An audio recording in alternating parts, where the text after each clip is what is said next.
بسم اللہ الرحمن الرحیم۔ کیا آپ نے کبھی سوچا ہے کہ جب دنیا کی رفتار ہماری سمجھ سے آگے نکل جائے، جب طاقت ٹیکنالوجی کے ہاتھ میں ہو اور ایمان سوالوں کے گھیرے میں، تو اس وقت حق کی آواز کہاں سے اٹھے گی؟ ایک چھوٹی سی مجلس، کچھ مایوس نوجوان اور ایک ایسی گفتگو جو زمین سے اٹھ کر آسمان تک جا پہنچی۔ بات صرف حالات کی نہیں تھی، بات تھی آنے والے زمانے کی، دجال کی چالوں کی، مغرب کی چمک کی، اور اس وعدہ الہی کی جو اندھیروں میں بھی اجالے کی خبر دیتا ہے۔ یہ نہ کوئی کہانی ہے، نہ صرف ایک بحث، بلکہ ایک آئینہ ہے جس میں ہم اپنا آج بھی دیکھتے ہیں اور اپنا کل بھی۔ یہاں سوال صرف یہ نہیں کہ دنیا کدھر جا رہی ہے، بلکہ یہ ہے کہ ہم کس طرف کھڑے ہیں۔ آئیے اس گفتگو کے سفر میں قدم رکھیں، جہاں مایوسی کو جواب ملتا ہے امید سے، اور ایک قدم ہزار میل کے سفر کی ابتدا بن جاتا ہے۔ چند سال پہلے ایک مولوی صاحب ایک مجلس میں کچھ نوجوانوں سے باتیں کر رہے تھے۔ بات عالم اسلام کے حالات اور مسلمانوں کے حوالے سے ان کے کردار کی طرف مڑ گئی تھی۔ ایک صاحب جو پاس میں بیٹھے ہی تھے، نوجوان مایوسی کی باتیں کرتے اور شکوہ کرتے، اور مولوی صاحب انہیں حوصلہ دلاتے کہ سفر 1000 میل کا ہو تو پھر بھی شروع ایک قدم سے ہی ہوتا ہے۔ اتنے میں ان بڑے صاحب سے نہ رہا گیا، جو پاس بیٹھے تھے مولوی صاحب سے مخاطب ہو کر بولے، مولانا صاحب، آپ بچوں کو ویسے ہی ورگلا رہے ہیں، سیدھے سادے مان کیوں نہیں لیتے کہ آپ سورہ فیل پڑھ کر پھونکنے سے میدان نہیں مار سکتے؟ مغرب یعنی کہ یورپ بہت آگے جا چکا ہے، آپ کے تصور سے بھی بہت آگے۔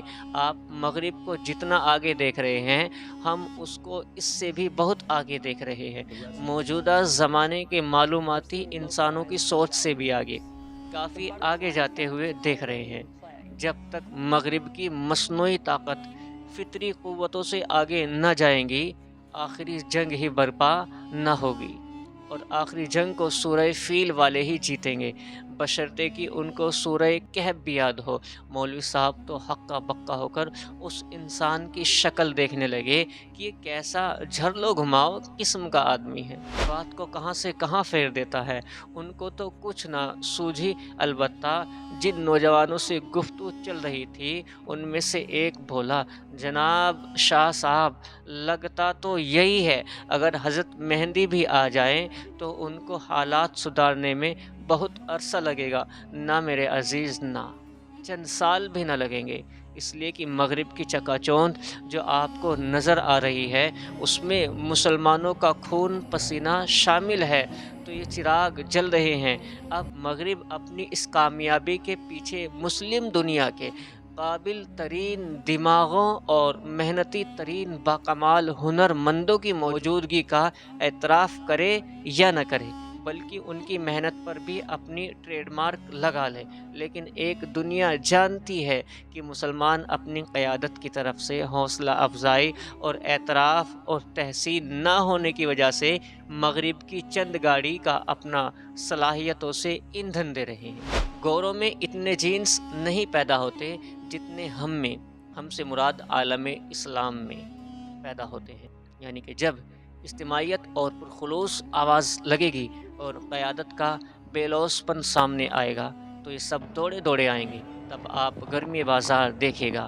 لیکن آپ تو ایک مضمون میں کہہ رہے تھے کہ دنیا میں اس وقت مختلف علوم اور فنون میں، خصوصاً جینیاتی اور عسکری سائنس میں یہودیوں کا بہت بڑا حصہ ہے۔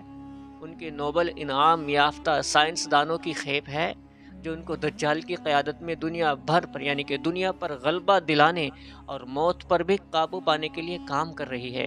یہ بات آپ نے خوب اٹھائی ہے۔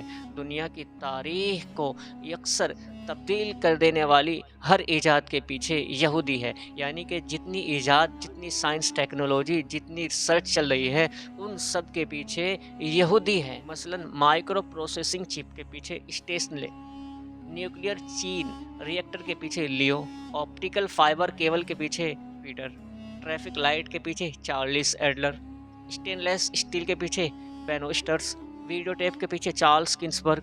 یہود نے مائنڈ کنٹرول ٹیکنالوجی حاصل کی ہے، جس سے وہ انسانی ذہنوں کو اپنی مرضی کے مطابق پھیرنے کی صلاحیت کسی قدر حاصل کر چکے ہیں۔ یہ دجال کا سب سے بڑا ہتھیار ہوگا۔ اس کا نام MK الٹرا ہے۔ CIA جیسے ادارے کے ڈائریکٹر سیلن فیلڈ نے 1977 میں سرعام تسلیم کیا تھا کہ لاکھوں ڈالرز جادو ٹونے، نفسیات اور روحانیات کے مطالعے پر خرچ کیے گئے ہیں۔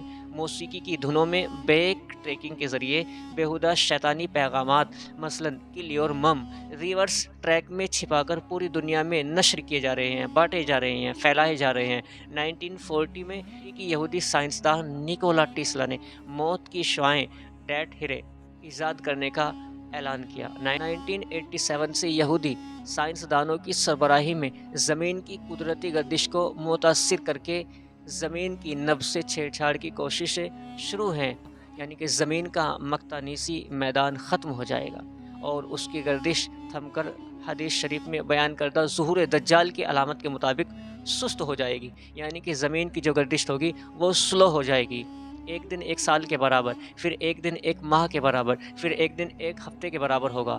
آکسفورڈ کی پروفیسر سوس گرین فیلڈ نے کہا ہے کہ انسانی دماغ کی پوری میموری کمپیوٹر میں فیڈ کرنا ممکن ہو چکا ہے۔ اس پروفیسر صاحبہ نے اگلے مرحلے کا انکشاف نہیں کیا، اگلا عمل اس کے عکس ہوگا، اگلا کام اس کے عکس ہوگا، یعنی کسی کمپیوٹر کی میموری کسی انسانی ذہن میں اپلوڈ کر دی جائے گی، یعنی کہ دماغی ڈیٹا، وہ جو دماغ کا ڈیٹا ہوگا وہ سارا کمپیوٹر میں کر دیا جائے گا تاکہ سپرمین ارتجال العاجم کا راستہ ہموار ہو جائے، جو قطعی طور پر غیر فانی لگے گا۔ یہودی سائنٹسٹوں نے انسانی جینیات کوڈ پڑھ لیا ہے، 3 ارب حروف کا امتزاج ہے۔ مذکورہ کامیابی کو یہ سب انسانی تاریخ کی سب سے بڑی کامیابی قرار دیا گیا ہے۔ محیر العلوق قسم کی ایجادات اپنی جگہ، لیکن جب حضرت مہدی آئیں گے اور صالح اور قابل مسلمانوں کے علاوہ لگتا ہے 2 قسم کے طبقے ان کے ساتھ شامل ہو جائیں گے۔ ایک تو وہ یہودی جو آج کل کی متعصب سیاسی یہودیت یعنی صہیونیت سے بیزار ہے۔ صہیونیت سے مراد سیاسی اسرائیلیت ہے۔ اس لیے صہیونی ہر وہ شخص ہے جو اسرائیل کا حامی ہو، چاہے وہ غیر یہودی ہو یا غیر اسرائیلی۔ ان کے خیال میں جب مسیحا کی قیادت میں یہودی ریاست کا قیام اور یہودیت کا عالمی گل ہوگا، وہی یہود کو تاریخی ذلت سے نجات دلائے گا۔ تو اسرائیل کے قیام کے لیے لاکھوں فلسطینیوں کا گھر سے بے گھر کرنے اور اس کے استحکام کے لیے ہزاروں کو قتل کرنے اور کرتے رہنے کی ضرورت ہی کیا ہے؟ کیوں نہ ہم مسیحا کا کام اس کے ذمے چھوڑ دیں اور اس مقصد کے لیے اپنے یہودیوں کو نہ مروائیں جو وہ مسیحا کی آمد سے پہلے حاصل کر ہی نہیں سکتے۔ یہ معتدل فرقہ حسیدی کہلاتا ہے، یہ اس کا قدیم نام ہے۔ ان کا جدید نام ہیریڈی ہے۔ یہ انتہائی قدیم مذہبی یہودی ہیں جن کے اصل مراکز نیو یارک اور لندن ہیں۔ ان کو یقین ہے کہ صہیونی تحریک نے جو اسرائیل قائم کیا ہے وہ در حقیقت نفرت کی ریاست کا وہ خطہ ہے جس میں تورات کی پیش گوئی کے مطابق یہودی آخری زمانے اینڈ آف ٹائم میں آ کر اکٹھا ہوں گے اور اللہ کے غضب اور انتقام کا شکار ہو کر نابود ہو جائیں گے۔ روائی ہرش ان کا مشہور مذہبی رہنما ہے۔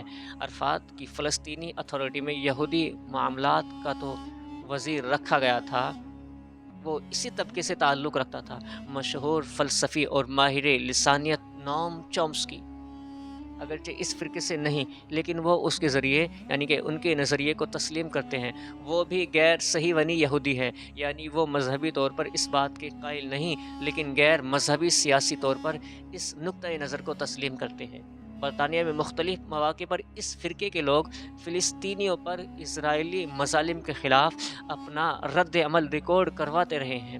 حضرت مہدی جب ظاہر ہوں گے اور یہودیوں کے گم کردہ مقدس آثار قدیمہ یعنی تابوت سکینہ، عصائے موسوی، الواح تورات کے ٹکڑے، مائدہ بنی اسرائیل، من و سلوہ کے مخصوص برتن، تخت داؤدی، یہ گمشدہ نہیں بلکہ برطانیہ کی کرسی میں نصب ہیں کو برباد کر لیں گے، تو یہ معجزات مزاج یہودی اپنی انسا پسندی کی بنا پر حضرت پر ایمان لے آئیں گے۔ ان کو یقین ہو جائے گا کہ ہمارے بڑوں نے اپنے گناہوں اور بدعمالیوں کی نحوست سے جس چیز کو گم کیا اس کو دریافت کرنے والا ہی آخری مسیحا حضرت محمد صلی اللہ علیہ وسلم کا پیروکار اور سچے مسیح حضرت عیسیٰ علیہ السلام کا ساتھی ہے۔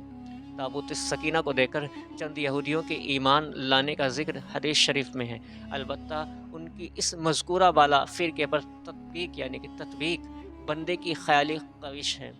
یہ یہودی اپنے ساتھ تو سرمایہ اور ٹیکنالوجی لے کر مسلمانوں سے آ ملیں گے۔ اس سے مسلمانوں کی مادی طاقت بھی کسی حد تک بہتر ہو جائے گی، اور حضرت مہدی اپنے ظہور کے بعد جو 40 سال کی عمر کے لگ بھگ یعنی کہ برابر ہوگا، سال تک دنیا کی 3 بڑی ککریاں طاقتوں میں سے 2 کے خلاف جہاد فرمائیں گے۔ ککریہ طاقتوں اور عیسائیوں کے خلاف شاندار فتح حاصل کریں گے۔ اب پیچھے صرف یہودی رہ جائیں گے۔ 8ویں سال دجال ظاہر ہوگا اور مسلمانوں کی قلت اور عیسائیوں کی شکست سے فلاح یہود عروج پر پہنچ جائے گا، جو در حقیقت شیطانی طاقتوں کا فلاح ہے۔ اسی سال حضرت عیسیٰ علیہ السلام نزول فرمائیں گے۔ 9واں سال دجال کے قتل اور شر کے گھر اسرائیل کے خاتمے کے بعد مستحکم ترین عالم اسلامی خلافت کے قیام اور استحکام کا ہوگا۔ 49 سال کی عمر میں حضرت مہدی انتقال کر جائیں گے۔ حضرت عیسیٰ علیہ السلام ان کی نماز جنازہ پڑھ کر بیت المقدس میں ان کو دفن فرمائیں گے۔ اس کے بعد حضرت عیسیٰ علیہ السلام 38 سال تک زمین پر رہیں گے۔ اس طرح حضرت مہدی ظہور کے بعد زمین پر 9 سال رہیں گے۔ حضرت عیسیٰ علیہ السلام سے پہلے حضرت مہدی 7 سال اور وفات مہدی کے بعد حضرت عیسیٰ علیہ السلام 38 سال دنیا میں رہیں گے۔ بیچ کے 2 سال دونوں قائدین اکٹھے گزاریں گے۔